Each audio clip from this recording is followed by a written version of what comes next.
Pandian stores அடுத்த வார எபிசோடில் பார்த்தீங்க அப்படின்னா இப்போ தான் எல்லா பிரச்சனையும் முடிஞ்சு பாண்டியன் ஸ்டோர்ஸ் குடும்பமே நிம்மதியாக இருக்காங்க.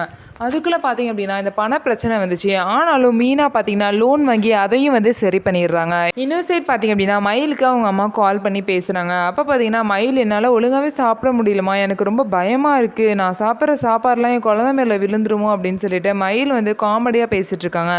இதை கேட்ட மீனாவும் ராஜியும் பார்த்தீங்கன்னா எப்படியெல்லாம் நினைக்கிறாங்க பாருங்களேன் அப்படின்னு சொல்லிட்டு சிரிக்கிறாங்க. இதெல்லாம் வந்து நம்ம ஸ்கூல் புக்லேயே வந்திருக்குமேக்கா, இதெல்லாம் ரொம்ப பேசிக், இது உங்களுக்கு தெரியாதா அப்படின்னு சொல்கிறாங்க. மயில் வந்து எங்கே நம்ம படித்தா தானே தெரியும் அப்படின்னு சொல்லிட்டு அவங்க மனசுக்குள்ளே நினச்சிக்கிறாங்க. நீங்கள் இன்டர்நெட்டில் கூட பார்க்கலாமே அப்படின்னு சொல்லிட்டு மீனாவும் சொல்கிறாங்க.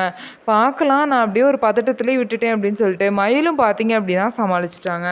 இன்னும் சைட் பார்த்தீங்க அப்படின்னா செந்திலும் கதிரும் பார்த்தீங்கன்னா சாப்பிட்றதுக்கு நைட்டு லேட்டாக வராங்க. இதனால் பார்த்தீங்க அப்படின்னா பாண்டியன் வந்து இந்த மாதிரி லேட்டாக வந்தால் இனிமேல் சாப்பாடு போடாத, இன்றைக்கும் சாப்பாடு போடாத அப்படின்னு சொல்லிட்டு போயிடுறாங்க. பாண்டியன் போனதுக்கப்புறம் பார்த்தீங்கன்னா கோமதி வந்து அவங்க 2 பேரையும் கூப்பிட்டு சாப்பிட வைக்கிறாங்க. ஸோ பாண்டியன் சொன்னது சரியா இல்லையா அப்படிங்கிறத கமெண்ட்ஸில் சொல்லுங்கள். நம்ம வீடியோ உங்களுக்கு பிடிச்சிருந்தா நம்ம வீடியோவை லைக் பண்ணிக்கோங்க. அதுக்கப்புறம் மறக்காமல் நம்மளோட சேனலை சப்ஸ்கிரைப் பண்ணிவிட்டு பாருங்கள்.